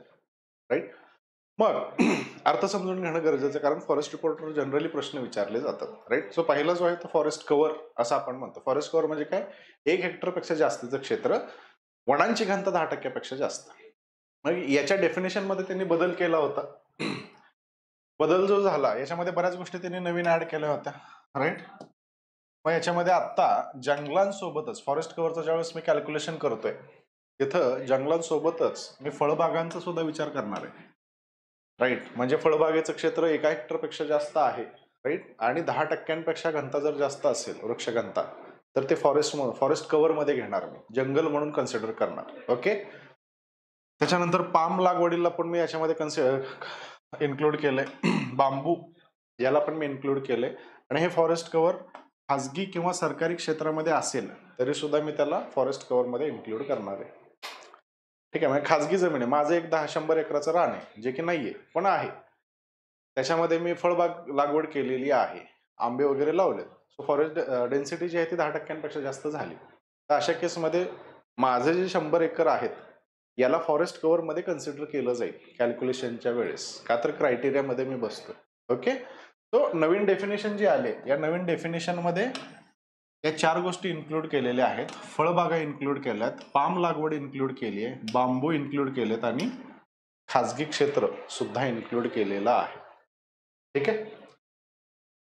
त्यानंतर दुसरा जो आहे कॉन्सेप्ट तो आहे फॉरेस्ट एरियाचा. कव्हर आणि एरियामध्ये फरक आहे बघा. असा भौगोलिक प्रदेश ज्याची वृक्ष घनता 10% पेक्षा कमी आहे व सरकारच्या नोंदणीत तो वने म्हणून नोंदवलेला आहे. 10% पेक्षा जास्त असेल तर फॉरेस्ट कव्हर, 10% पेक्षा कमी असेल तर फॉरेस्ट एरिया. राईट. साधं गणित.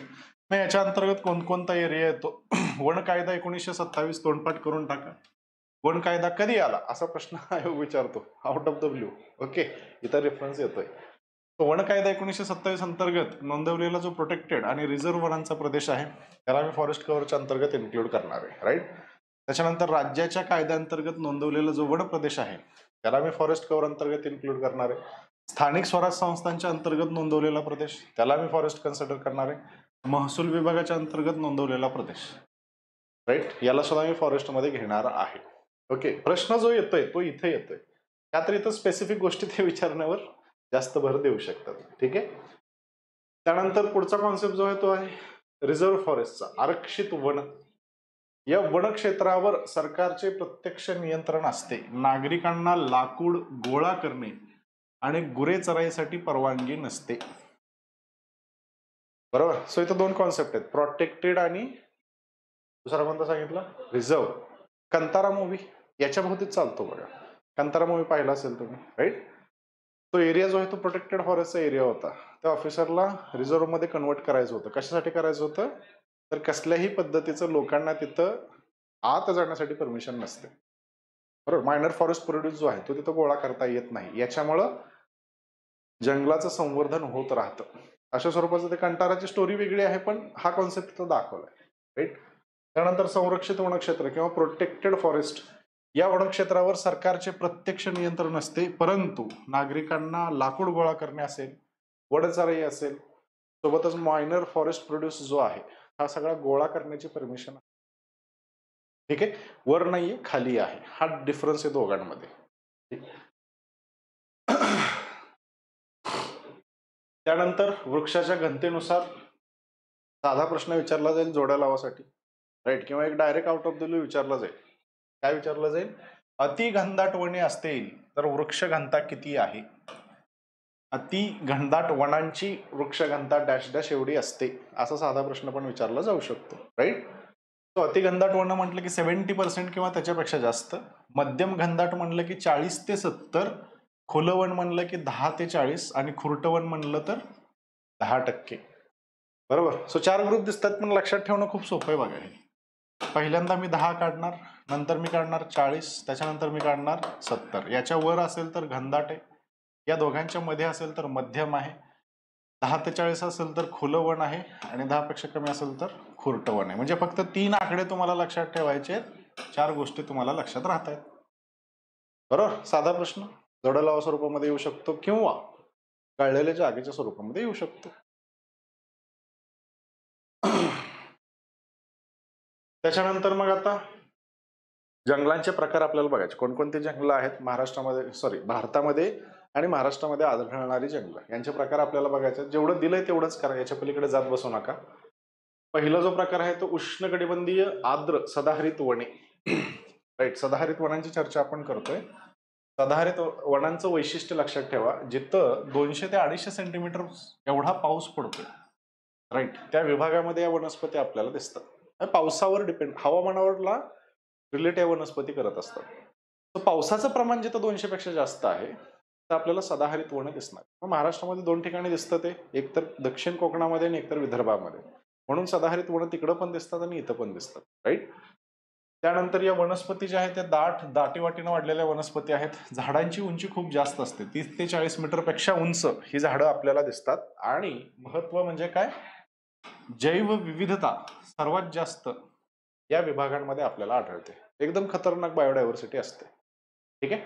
भारताचा जर विचार केला तर भारतामध्ये 7 सिस्टर्स मध्ये शेवटची जी ईशान्यपूर्व राज्य आहेत, या ईशान्यपूर्व राज्यांमध्ये आपल्याला ही वनं दिसतात. सोबतच अंदमान आणि निकोबार बेटांवर दिसतात. का अंदमान निकोबार 6-4 पासून चालू होतं, विषुववृत्ताच्या जवळ आहे, सदाहरित वनं तिथे दिसतात.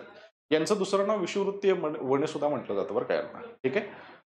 त्यानंतर केरळ, कर्नाटक, महाराष्ट्र, गोवा, राईट, आपला हा पश्चिम घाटाचा प्रदेश आहे. पश्चिम घाटामध्ये ही वनं आपल्याला दिसणार आहेत. आणि पलीकडच्या बाजूला गेलो तर ओडिसा आणि पश्चिम बंगालमध्ये ही वनं दिसतात, का तर पाऊस जास्त आहे, ओके. त्यानंतर दुसरा जो गट आहे तो आहे उष्णकटिबंधीय अर्ध सदाहरित वनांचा. सदाहरितला सदाहरित आपण कशामुळे म्हणतोय, कारण पानं त्याची गळत नाहीत, वर्षभर हिरवी राहतात. अर्ध सदाहरित म्हणजे काय असणार आहे, पानं गळतात पण वर्षभर हिरवी दिसतात, राईट. म्हणजे टप्प्याटप्प्याने, एकदा सगळी पानं गळून जात नाहीत, काहींची आत्ता गळतील, काहींची पुढच्या महिन्यात, अशा पद्धतीनं, राईट. तो कायम तो जंगल जे आहे ते हिरवंच दिसतं आपल्याला, ओके. ही एक गोष्ट लक्षात ठेवा. मध्यम पावसाच्या प्रदेशामध्ये ही वनं आपल्याला दिसतात. सदाहरित आणि पानझडी वनांचे मिश्रण इथं आपल्याला दिसणार आहे. जैवविविधता जी आहे ही मध्यम दिसते. यामध्ये सदाहरितच्या आजूबाजूच्या पट्ट्यामध्ये जिथं सदाहरित वनं मला दिसणार आहेत त्याच विभागांमध्ये ही अर्ध सदाहरित वनं सुद्धा मला दिसणार आहेत. हे झोन ऑफ ट्रान्झिशन आहे असं म्हटलं तरी चालेल. त्याच्यानंतर तिसरा जो प्रकार आहे तो आहे उष्णकटिबंधीय आर्द्र पानझडी वने. जास्तीच्या पावसाच्या प्रदेशामध्ये दिसतात, पानझडी वने आहेत, बरोबर. पर्णपाती किंवा पानझडी म्हणतो आपण. म्हणजे काय, कोरड्या हवामानामध्ये पाणी साठवून ठेवण्यासाठी सगळ्यात जास्त पाणी झाडातनं बाहेर पानांच्या मार्फत पडतं. मुळांद्वारे पाणी उचललं जातं, त्याच्या जवळपास 95% पाणी इव्हॅपो ट्रान्सपिरेशन होऊन पानांच्या द्वारे बाहेर पडतं, स्टोमाटामधनं बाहेर पडतं बघा. उन्हाळ्यामध्ये जर पाऊस पडत नसेल, उन्हाळ्यामध्ये पाणी नसते, आहे ते पाणी असं 95 जर बाहेर फेकलं आपण, बरोबर, तर अवघड होऊन बसेल. त्याच्यामुळे झाड काय करतात, पानं गाळून टाकतात. ना बजेगा बास ना बजेगी बासुरी, या पद्धतीने आपल्याला पानझडीचं कौतुक सांगता येईल, राईट. त्यानंतर मध्यम जैवविविधता दिसते आपल्याला. हा विभाग जो आहे हा छत्तीसगड, झारखंड, मध्य प्रदेश, महाराष्ट्र, ओडिसा, पश्चिम बंगाल, आंध्र प्रदेश, तेलंगणा, कर्नाटक, तमिळनाडू आणि केरळ विभागामध्ये दिसणार आहे. पुढं उष्णकटिबंधीय कोरडे पानझडीवर कमी पावसाचा प्रदेश आहे, राईट. यामध्ये आपल्याला मध्य प्रदेश, गुजरात, राजस्थान, हरियाणा, दिल्ली, उत्तर प्रदेश, बिहार, झारखंड, छत्तीसगड, ओडिसा, आंध्र प्रदेश, तेलंगणा, कर्नाटक आणि तमिळनाडू या राज्यांमध्ये ते काही विभाग दिसतात बघा. उष्णकटिबंधीय काटेदार जंगले, पावसाचं प्रमाण अति जिथं कमी होतं, म्हणजे काट हे एक प्रकारचं अडॉप्टेशन आहे. इडी बाबळ आठवते, पानं बारकी असतात आणि काट्यांची संख्या जास्त असते. राईट, एक प्रकारचं अडॉप्टेशन वनस्पतीनं स्वीकारलेलं आपल्याला दिसतं, जिथं पानांचं मॉडिफिकेशन काट्यामध्ये झालंय. बरोबर, हे जे काटे असतात यांना मॉडिफाईड लीव्ज म्हटलं जातं. ते मॉडिफिकेशन पानाचंच आहे. कशामुळे केलंय त्यांनी, तर पानांमधून इव्हॅपोट्रान्सपिरेशन होत असतं, वाफेच्या स्वरूपामध्ये पाणी बाहेर पडत असतं. ते टाळण्यासाठी डायरेक्ट काट्याच्या पानाच्या जागी काटे येऊन गेले तिथं. बरोबर, काटेरी वनाचं हे एक वैशिष्ट्य लक्षात ठेवा. जिथं पाऊस अति कमी आहे, 25 ते 75 सेंटीमीटर पाऊस आपल्याला सांगता येतो, तिथं ही काटेरी झुडपं आपल्याला दिसतात आणि जैवविविधता नो डाऊट कमी असणार आहे. राईट, अजून एक इंटरेस्टिंग गोष्ट बघा, या काटेरी वनांवर वॅक्सी लेअर असते.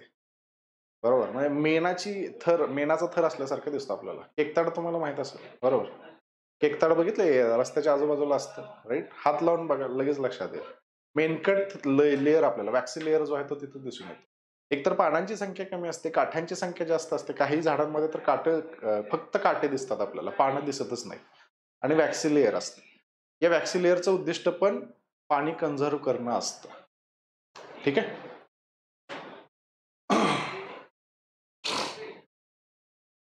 त्यानंतर पुढचा जो प्रकार आहे तो उष्णकटिबंधीय काटेदार जंगली. हे बघितलं आपण. पुढचा प्रकार जो आहे तो किनारी आणि दलदली जंगले आपण म्हणणार. किनारी भागामध्ये दिसतात. राईट, ओडिसा, पश्चिम बंगाल, आंध्र प्रदेश, तेलंगणा, तमिळनाडू, केरळ, कर्नाटक या राज्यांमध्ये दिसणार आहेत. पुढचा प्रकार जो आहे तो उपोष्णकटिबंधीय रुंद पानाची टेकडीवरील जंगले. ठीक आहे, रुंद पानाची आहेत, हिमालयाच्या पायथ्याशी आढळणार आहेत आणि जैवविविधता जी आहे ती मध्यम स्वरूपामध्ये आपल्याला दिसणार आहे. उपोष्णकटिबंधीय पाईन जंगले, पाईन म्हणजे हिमालयाच्या उंच विभागामध्ये आढळतात. राईट, उत्तराखंड, हिमाचल प्रदेश, जम्मू आणि काश्मीरच्या विभागामध्ये आपल्याला ही पाईन फॉरेस्ट दिसणार आहे. उपोष्णकटिबंधीय कोरडे सदाहरित जंगल पश्चिम घाटाच्या काही विभागांमध्ये आढळतात. राईट, सदाहरित आहेत, सदाहरित तर आहेत, परंतु ह्युमिडिटी कमी असते म्हणून कोरडे सदाहरित आपण म्हणतो. ठीक आहे, पश्चिम घाटामध्ये दिसतात ही पण, एवढंच लक्षात ठेवा. ऍक्च्युअल मध्ये एवढं डिटेलमध्ये सगळ्यावर प्रश्न नाही येणार. प्रश्न आले तर एकतर सदाहरितवर येतो, किंवा पानझडीवर येतो, किंवा काटेरीवर येतो. हे 3 महत्वाचे गट आहेत, बाकीचे एवढे महत्वाचे नाही. ओके,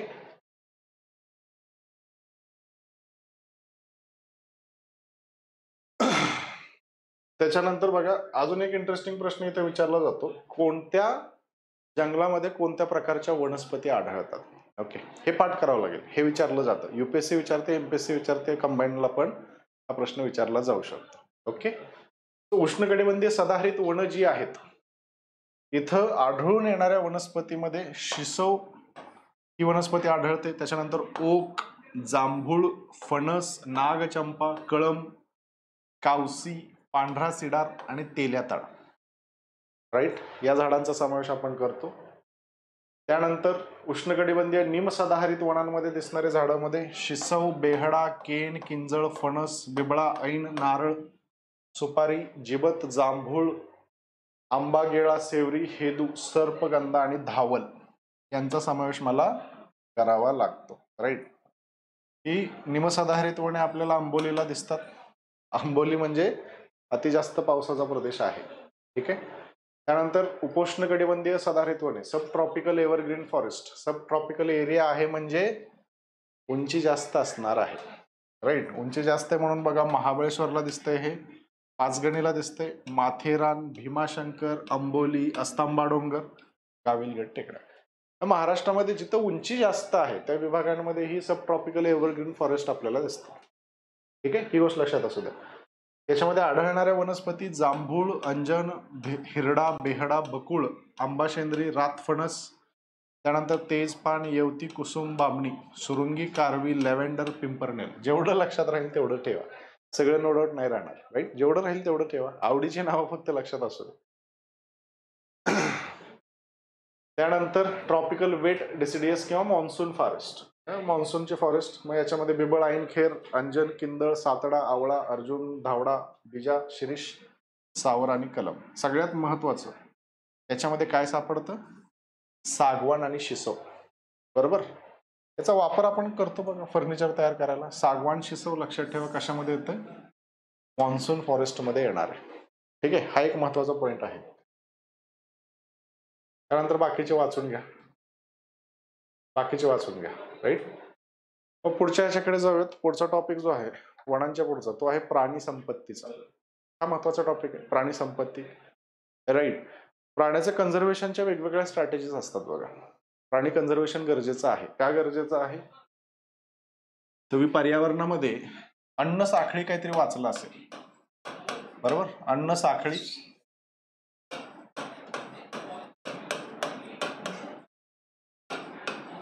आणि ही अन्न साखळीपासून तयार काय होतं? अन्न जाळी तयार होते. बरोबर. सोप्या भाषेमध्ये काय, तर एक प्राणी आहे, त्याला दुसरा खातोय, त्याला तिसरा खातोय, त्याला चौथा खातोय, असे काहीतरी अन्न साखळी आपल्याला सांगता येते. ओके. हे सगळं जंगलामध्ये एक्झिस्ट करतं. हे सगळं जंगलामध्ये एक्झिस्ट करतं म्हणून ते जंगल एक्झिस्ट करत असतं, हे लक्षात घ्या. प्रत्येकाचा रोल स्वतःचं पोट भरणं एवढं नाही, एवढाच नाही तर त्या जंगलाला मेंटेन ठेवायचा सुद्धा असतो. समजून घ्या व्यवस्थित. राईट. अन्न साखळी आहे. अन्न साखळी जंगलामध्ये आपल्याला दिसते. राईट. अन्न साखळीमध्ये प्राण्याचा रोल स्वतःचं पोट भरणं एवढाच नाही तर सोबतच जंगलाचं संवर्धन करण्याचा पण असतो. ते डायरेक्टली नाही, इनडायरेक्टली होत राहतं. एखादं माकड फळ खातं, त्या बिया ज्या आहेत ते सगळीकडे पसरत राहतं आणि त्यातनं पुढे नवीन झाडं जी आहेत ती झाडं येत राहतात. माकडांची संख्या जास्त झाली तर त्याला कंट्रोल करण्याचं काम कोण करतं? वाघ सारखं प्राणी करणार आहे. बरोबर. सो प्रत्येकाचा रोल स्वतःचं पोट भरणं पण आहे आणि सोबतच जंगलाला मेंटेन ठेवण्याचा रोल पण असतो बघा. राईट. अन्न साखळीचं हे महत्व आहे. मग याच्यामध्ये जर एखादा प्राणी उडाला, एखादी लेअर उडाली तर ही अन्न साखळी तुटून जाते आणि अन्न साखळी तुटल्यामुळे हे जंगल पण नष्ट होऊन जातं. प्रत्येकाचा रोल असतो काही ना काहीतरी जंगलामध्ये. बरोबर. निश रोल असतो असं आपण म्हणतो त्याला. तो अन्न साखळी जर ब्रेक झाली तर कालांतराने ते जंगल पण ब्रेक होऊन जातं. किंवा अजून सोफिस्टिकेटेड भाषेमध्ये सांगायचं झालं तर ती इकोसिस्टीम जी आहे ही इकोसिस्टीम सुद्धा नष्ट होऊन जाते. राईट. इकोसिस्टीम सुद्धा नष्ट होते. मग आता ती इकोसिस्टीम जर मला रिस्टोर करायची असेल तर मला ही अन्न साखळी प्रॉपर पुन्हा डेव्हलप करावी लागते. ही गोष्ट लक्षात घ्या. अन्न साखळी डेव्हलप करत असताना मला सगळ्या प्राण्यांचं कौतुक करता येत नसतं. हा सगळ्यात वर बसलेला जो प्राणी आहे याचं कौतुक मला करता येईल, कारण यांची संख्या सगळ्यात कमी असते अन्न साखळीमध्ये. या सगळ्या प्राण्यांमध्ये सगळ्यात कमी संख्येवाला हा प्राणी असतो. याला जर मी प्रोटेक्शन दिलं तर अन्न साखळी ऑटोमॅटिकली रिस्टोर होताना आपल्याला दिसते. राईट. एक्झाम्पल द्यायचं झालं तर जंगलामध्ये वाघ असणं त्या जंगलाचं एक चांगलं आरोग्य दर्शवत असतं बघा. आता सगळ्या शेवटी कोण आहे? अन्न साखळीवर वाघ आहे. मग त्या जंगलामध्ये वाघ आहे याचा अर्थ ती अन्न साखळी प्रॉपर आहे ना, आणि ती अन्न साखळी प्रॉपर असेल तर जंगल नीट राहणार आहे. बरोबर. जनरली प्रोटेक्शन जे आहे ते वरच्या या साखळीतल्या सगळ्यात वरच्या अपेक्स प्रेडिटर जो आहे त्याला देण्याचं काम सरकार करत असतं. मग काही ठिकाणी या प्राण्याला प्रोटेक्शन दिलं जातं. जर जंगलांचं मला संवर्धन करायचं असेल तर काही ठिकाणी मी काय करतो, या वरच्या प्राण्याला प्रोटेक्शन देतो, किंवा काही ठिकाणी मी काय करतोय, संपूर्ण जंगलाला प्रोटेक्शन देण्याचं काम करतो. जंगलालाच प्रोटेक्शन आहे तर अन्न साखळी नीट राहील. राईट. किंवा वरच्या प्राण्याला प्रोटेक्शन आहे तर अन्न साखळी नीट राहील आणि जंगल नीट राहील. समजते सगळ्यांना? मग याच्यावरून कन्झर्वेशनचे वेगवेगळे प्रकार आपल्याला दिसतात. संवर्धन जे आहे, प्राण्यांचं संवर्धन जे आहे यांचे वेगवेगळे प्रकार आपल्याला दिसतात. पहिला प्रकार आपण प्राणी अभयारण्याच्या स्वरूपामध्ये बघतो.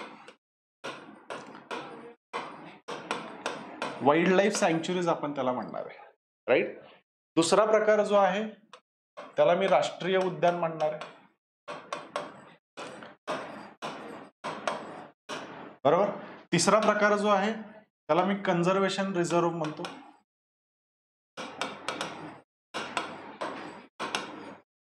आणि चौथा प्रकार जो आहे त्याला मी बायोस्फिअर रिझर्व्ह म्हणतो.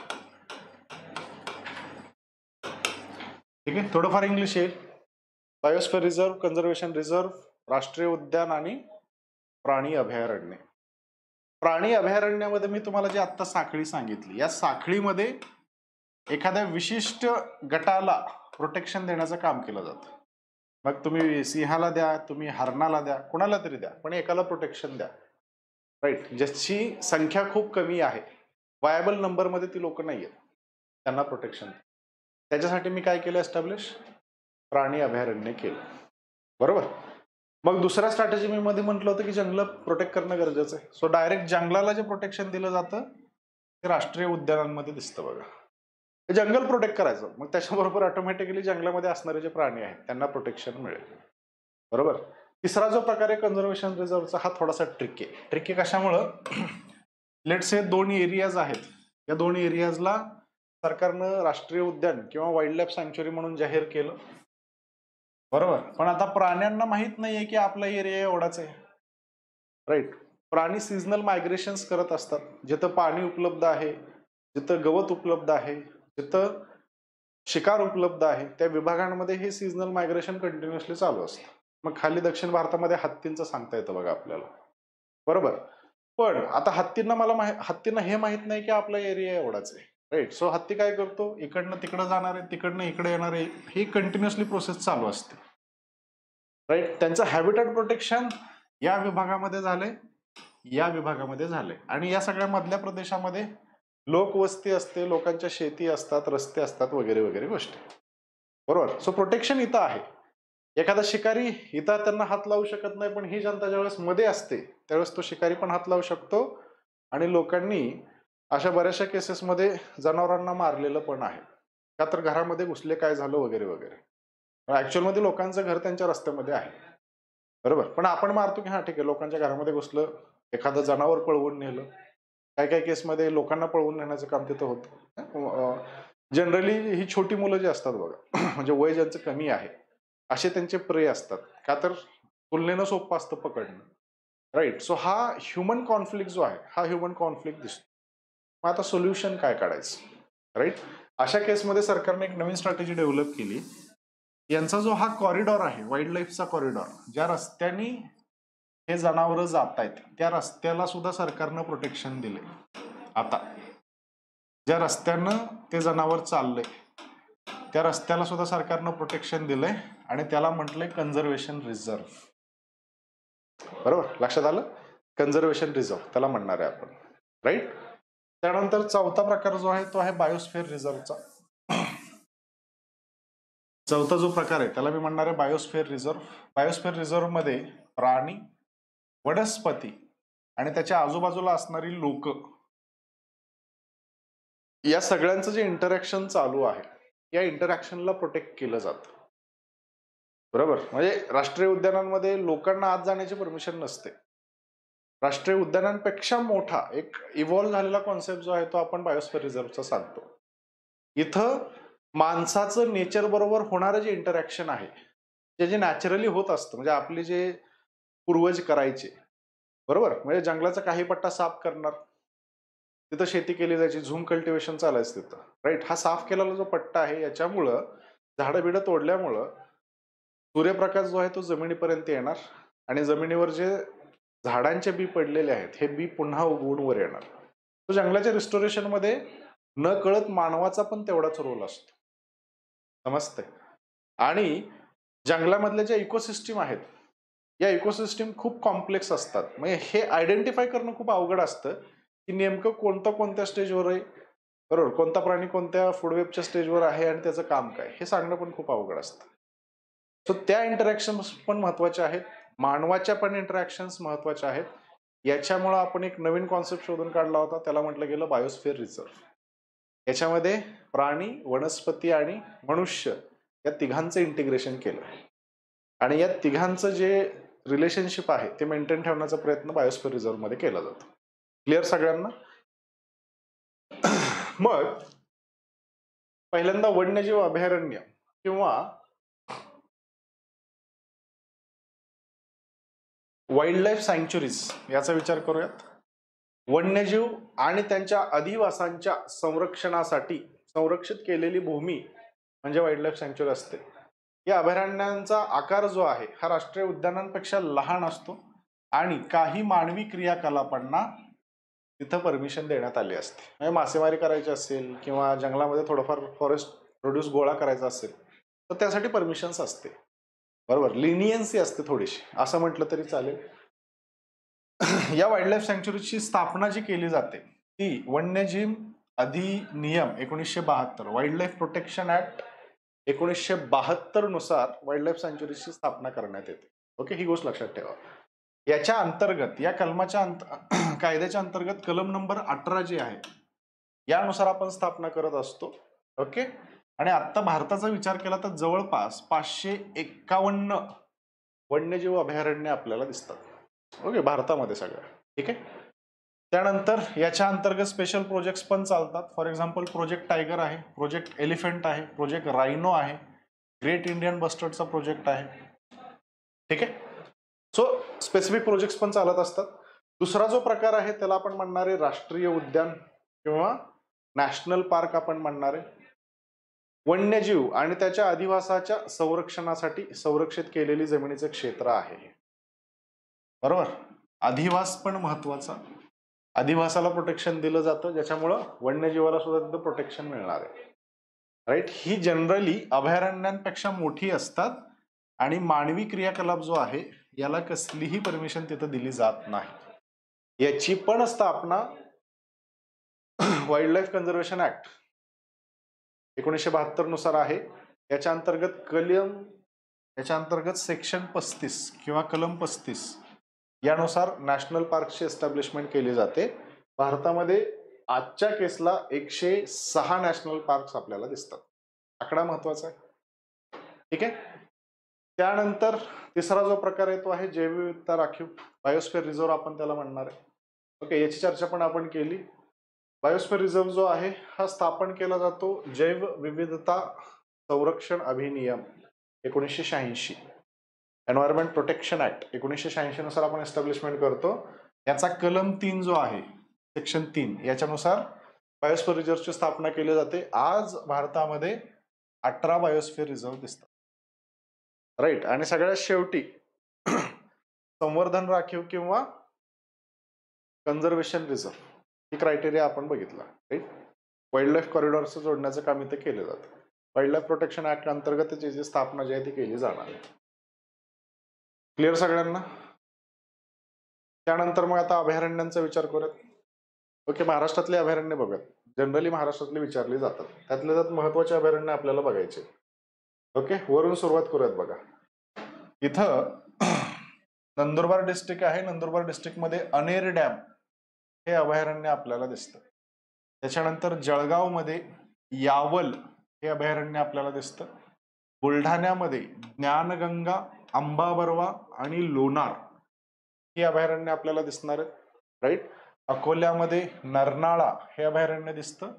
अमरावतीमध्ये मेळघाट आणि वाण अभयारण्य आपल्याला दिसतात. वर्ध्यामध्ये बोर आणि नवे बोर. बरोबर, त्याच्यानंतर नागपुरामध्ये मानसिंगदेव. राईट, आणि गोंदियामध्ये नवीन नागझिरा, नुसतं नागझिरा आणि नवेगाव. गडचिरोलीमध्ये चपराळा, भामरागड ही अभयारण्य दिसतात. चंद्रपूरमध्ये महत्वाचं कोणतं आहे? ताडोबा. यवतमाळमध्ये टिपेश्वर.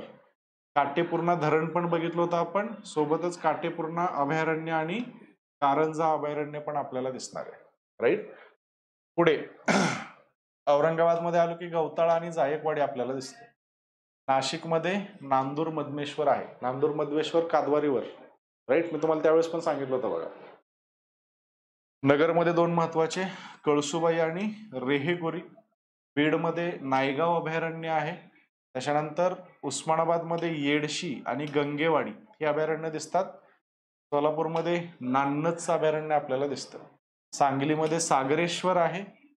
साताऱ्यामध्ये कोयना अभयारण्य आहे. पुण्यामध्ये भीमाशंकर आणि मयुरेश्वर सुपा ही अभयारण्य दिसतात.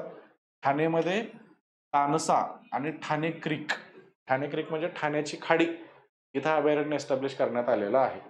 कोल्हापुरामध्ये राधानगरी अभयारण्य आपल्याला दिसतं. सिंधुदुर्गामध्ये मालवण अभयारण्य आपल्याला दिसणार आहे. रायगडामध्ये कर्नाळा आणि फणसाड हे अभयारण्य आपल्याला दिसतात. राईट, पालघरमध्ये तुंगारेश्वर हे अभयारण्य आपल्याला दिसणार आहे.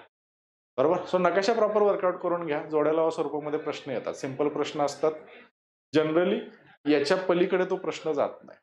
ठीक आहे. त्यानंतर पुढचा प्रकार राष्ट्रीय उद्याने. राष्ट्रीय उद्यानांची महाराष्ट्रामध्ये संख्या कमी आहे. कोणकोणती राष्ट्रीय उद्याने आपल्याला दिसतात? नवेगाव राष्ट्रीय उद्यान, राईट, गोंदियामध्ये दिसतं बघा आपल्याला. त्याच्यानंतर नागपुरामध्ये पेनचं राष्ट्रीय उद्यान आहे.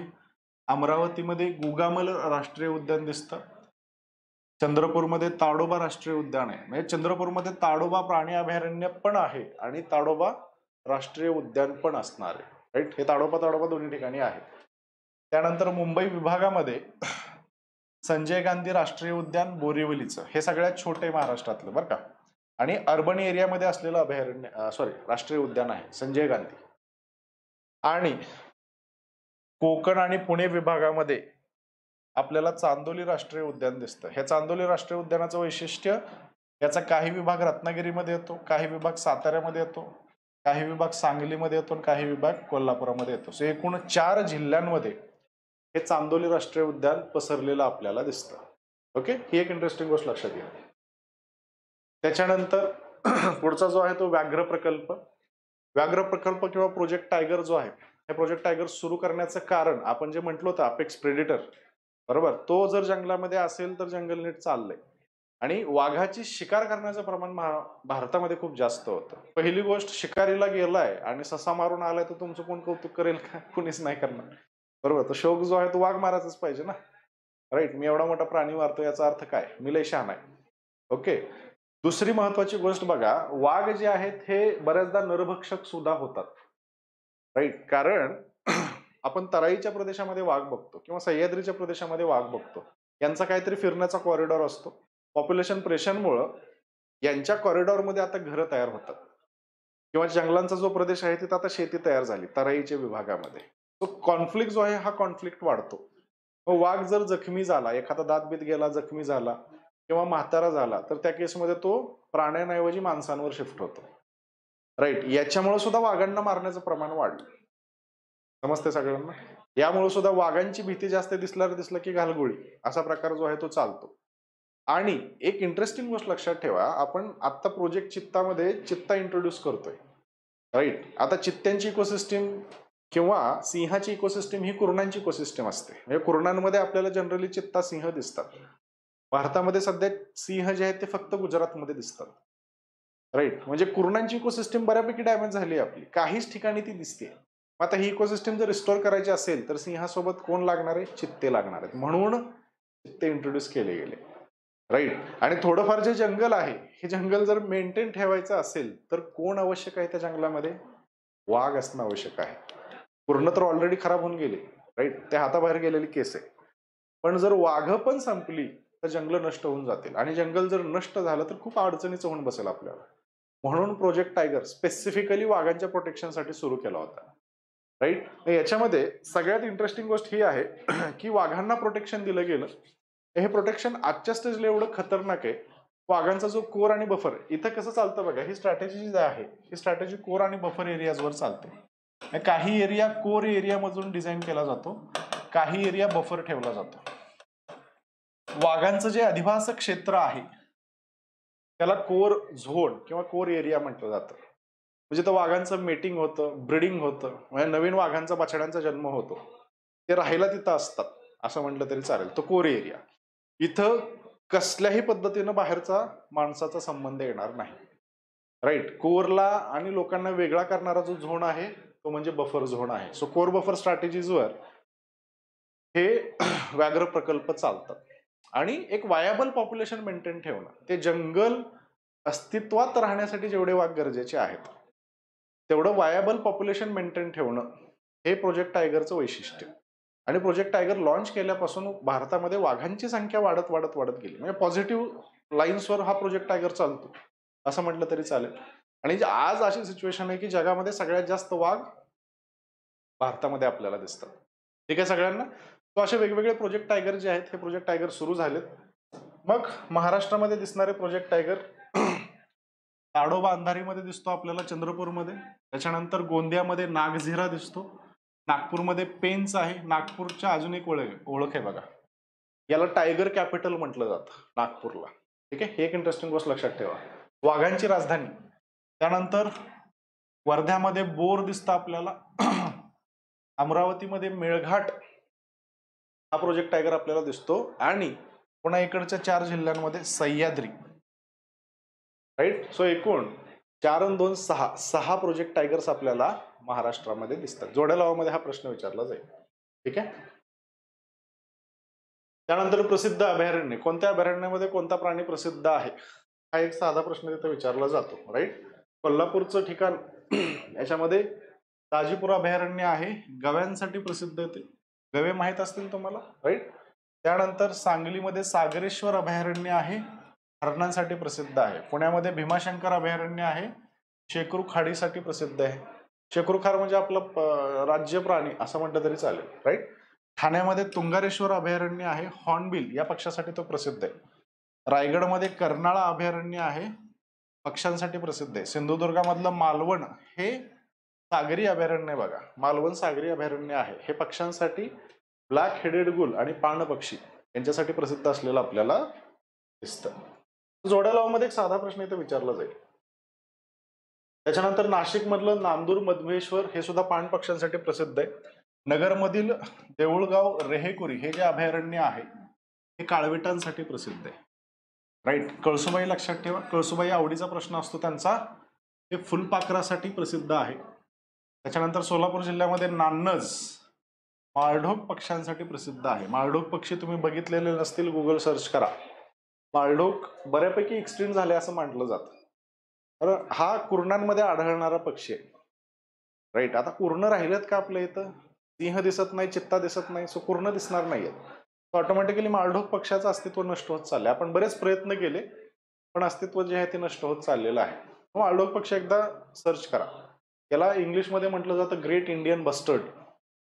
ठीक आहे, बास्टर्ड नाही, बस्टर्ड, BUS. ठीक आहे, एकदा सर्च करा, खूप सुंदर पक्षी येतो.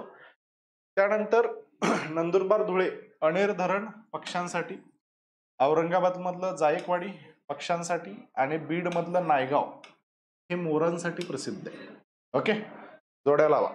आणि प्रोजेक्ट एलिफंट जो आहे तो कोल्हापुरामध्ये सध्या बनवण्यात येत आहे. क्लिअर.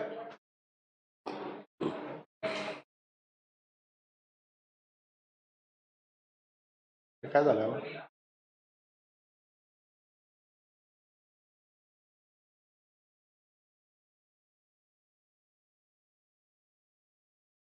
ठीक आहे, अशा रीतीने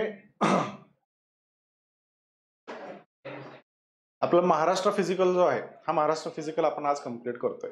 ओके. आता याच्या पुढे महाराष्ट्र इकॉनॉमिकचं पोर्शन राहणार आहे, हे आपण उद्या त्याचं लेक्चर अरेंज करतोय. आज संध्याकाळी लेक्चर नसणार आहे. महाराष्ट्र इकॉनॉमिक्सचं लेक्चर उद्या असेल याच टायमिंगला आपल्या. बाकी कोणाला काय अडचणी असतील तर विचारून घ्या, काय प्रश्न असतील कोणाला तर विचारून घ्या.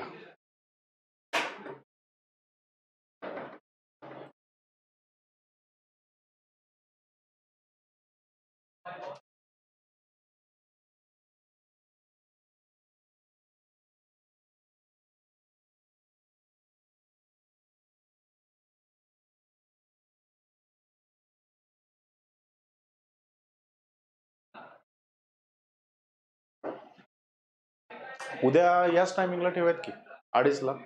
तर एकदा गोथ्रू करून घ्या, लिंक शेअर होईल उद्या 2:30च्या आसपासच असेल. ओके. येस, जे चाललंय ते समजते. प्रश्नांबरोबर रिलेट करा जिथलं तिथं, तुम्हाला जाणवेल आपण बऱ्यापैकी गोष्टींचं डिस्कशन इथं घेतलंय. जनरली ती माझी खोड आहे म्हणा, मी प्रश्न बऱ्यापैकी सांगतो. लेक्चर्स मध्ये पण मी 2-4 हजार प्रश्न असे डिस्कस करतो. राईट. तर याचा फायदा नो डाऊट होतो. प्रयत्न करा, ज्या नोट्स मी शेअर केलेल्या आहेत त्याला बेस माना आणि मग त्याच्यामध्ये व्हॅल्युएडिशन करा बाकीच्या पुस्तकांचं. राईट. अनेर धुळ्यामध्ये आहे ना, हा धुळे आणि त्या ह्याच्या बाउंड्रीवर आहे बघा. ते काही ठिकाणी हे असेल, काही ठिकाणी तसे, सो बाउंड्रीवर आहे असं म्हटलं तरी चालेल. येस, चालेल. या गुड नोटवर आजचं लेक्चर इथंच कन्क्लूड करूयात. धन्यवाद.